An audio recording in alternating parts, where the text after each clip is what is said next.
Describe the role of the bass in Sonar. The role of the bass in Sonar is for me more or less the same as in all other bands I play.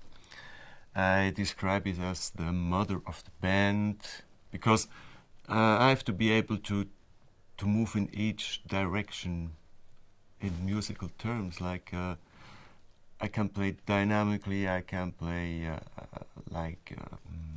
fat, I can play thin sounds, I can interact with a soloist, I can interact with the melody part, with the harmonic part or the rhythmic part. So that's what I like about playing bass also. Tell me how you and Manuel go about building up rhythms for the compositions. The work with Manuel is based, in the beginning, if we do a new song, it's based on what was written down either by Stefan or someone else who has an idea for a new song, for rhythms. And then in the beginning, we more or less we keep that idea basic during rehearsing, during building up the songs, during finding out and experimenting a bit. And then with summer, I feel like consolidating what we found. And after that, when we play the song live, for me it gets lively. And then together with Manuel, we develop kind of interplay, kind of reactive playing, and do some fills, do some breaks, some small mini breaks, do some micro rhythmical stuff in there. But that's more or less intuitive. It's not so much about thinking now we want to do that. Sometimes we say, okay, now let's try to do that because we feel it in that way. So, but it's a work in progress, and it's not. We don't have a particular goal in working together, bass and drums. How do you go about orchestrating your presence between Stefan and Bernard? That's another question, because there, for me, it's the clockwork is between Stefan and Bernard. And if I have to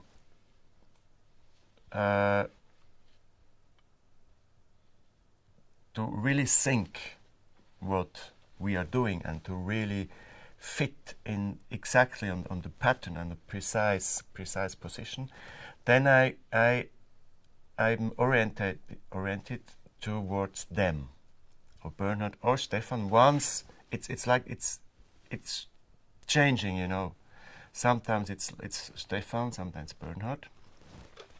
But this is more really the tempo stuff and the precise and the metronome stuff.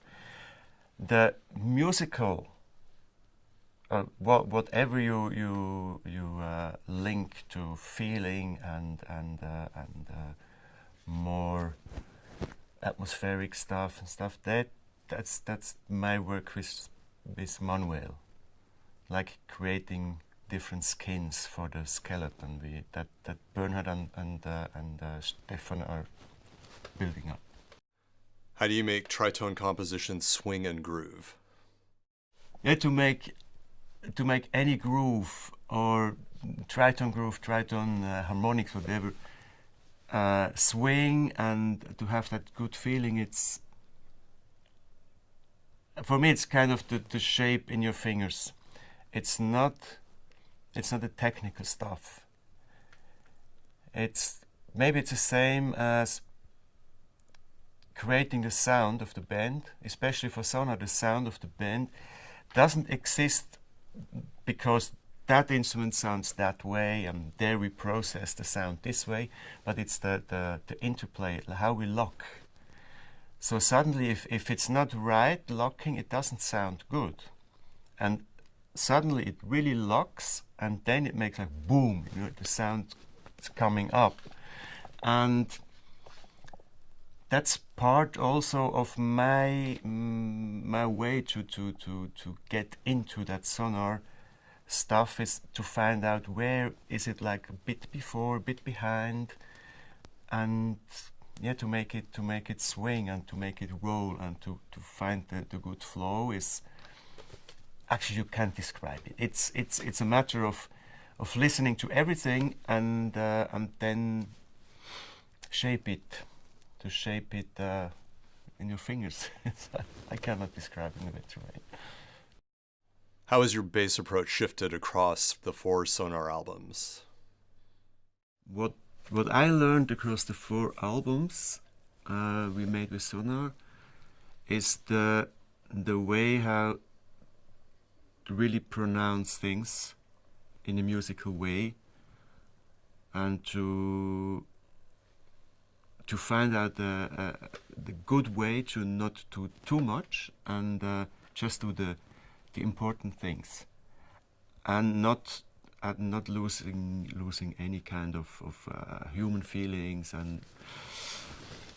but it changed, you know. I think we are now at the point where it's just the right moment to have a 4th musician coming in. It's the right moment to have someone else trying to extend the idea, what we are doing, try to extend the musical idea, and to have the chance to do that now with David is just fantastic. I mean, it's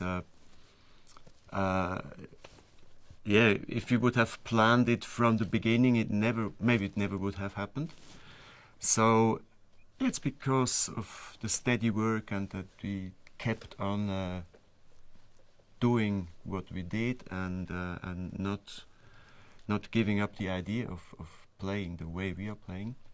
Maybe lead to that moment now where we are producing the album with David and also having him as guitar player. What's it been like to have David Torn involved in this record?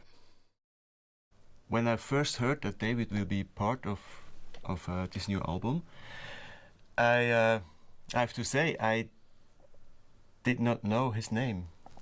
I really did not, because, you know, I'm kind of a musician. It's not like for me, it's not the scientific stuff. I don't know much about other albums, about other musicians, whatever.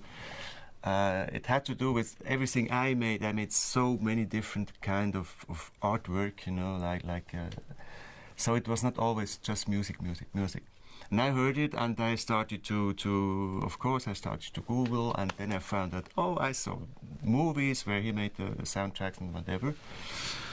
But still, I didn't know exactly what's going to happen. It was Stefan's idea, and I have to say I was somehow skeptic in the beginning, because I didn't know exactly if it will work, because it's completely like another planet, you know, joining our system, planetary system. But the first moment I met him and Daniel, they sat into my car, I knew that's going to be great.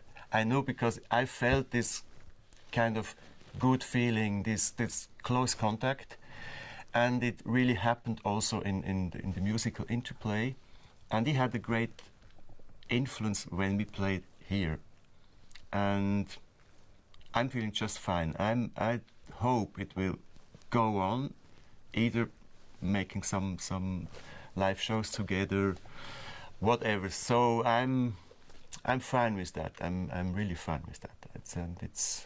I hope it's going to be a great album. You've been involved in a wide variety of world music groups. How does your experience working with different rhythms influence your work with Sonar? My rhythmic experiences, I just collected all over the world a bit. They just sat down in me. Even if I didn't play certain rhythms, if I didn't play certain instruments, I just heard them, and in my imagination, I still hear if anywhere in Nigeria some music groups or dance groups, they're playing huge kudu horns and play that polyrhythmic stuff. It's a combination of sound and rhythm, and that's what influenced me a lot. It was never an isolation of any musical element. And that's something I really try to bring in if I play my instrument, the bass, in any band, that it's not isolated. It's not that's the guitar, that's a saxophone player, that's a piano player, that's a drum, that's the bass. It has to be, everything has to be together, and it has, I mean, you should not lose, you know, and that's what I learned in all the other projects with very native musicians. They never play alone. They don't practice alone, almost, you know. They always do it together. And it's always life involved in what they are doing. It's not music just for purpose of making music. It was always life. And for me, that's the big influence. And the biggest influence for me in music is life. Life as it is. That's it.